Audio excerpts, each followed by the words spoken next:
Let's first talk about the one stock that's in the news, Wipro. Quarterly numbers may have beaten street estimates, but a guidance of 1 to 3% growth in third quarter revenues has disappointed the street, and so the stock has cooled off in trade after a gap up start. First up, let's listen into what Azim Premji, chairman of Wipro, had to say after the company reported its earnings. The objective of the demerger is basically to have the two sets of businesses being able to focus much more in depth, much more aggressively on their existing businesses. And that's the prime objective of what the merger has all been about. In terms of quarter two, we've had a decent quarter, though not a great quarter. We have recorded revenues of about 107 billion Indian rupees and have grown about 17% year on year. Net income for the quarter at 16 billion is a year-on-year growth of 24%, which has been significantly more than the revenue growth rates. IT services business delivered sequential growth in line with our guidance, about approximately midpoint of our guidance. Consumer care and lighting had another good quarter of growth, another good quarter of profitability. In fact, the stock has recovered from the day's lows, is now up about 2%. There's much excitement really about the intrinsic value that comes in on board because of the FMCG business and how that value will get unlocked for shareholders going forward. Here's a quick view from the senior management then, and excerpt of the conversation Neeraj had with them earlier in the day about the core IT business and its future.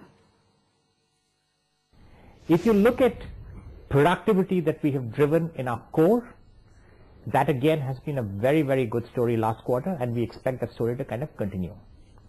If you look at differentiated services that we kind of laid out as part of our strategy, there again, around cloud, mobility and analytics, good set of client additions, good set of customer additions, and wonderful solutions out there which are purely IP based.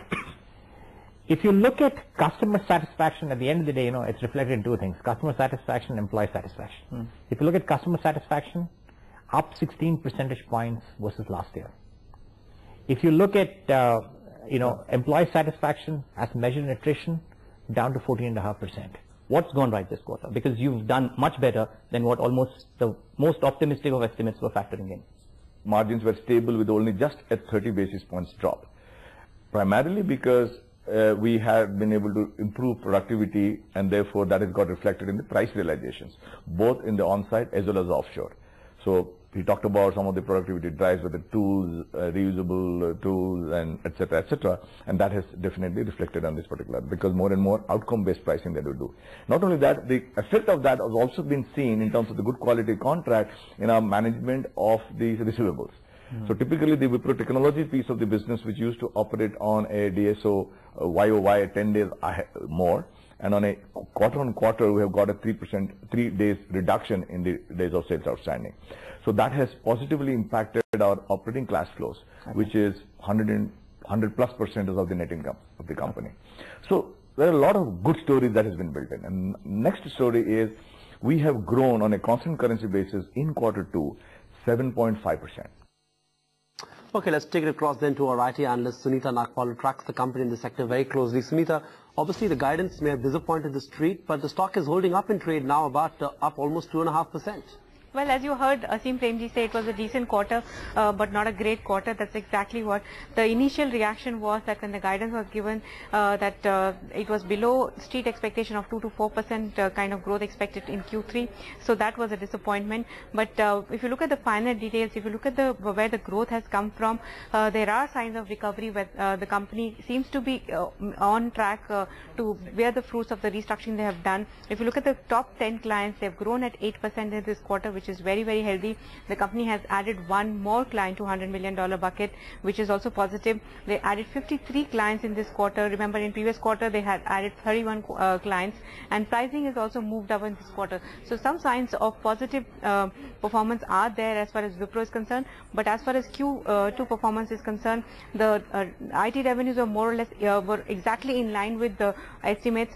Margins have held out better, largely because the utilization has improved in this quarter. So So the salary hike hit that was supposed to come was much lower than what we were expecting. But the Q3 guidance was a little disappointing.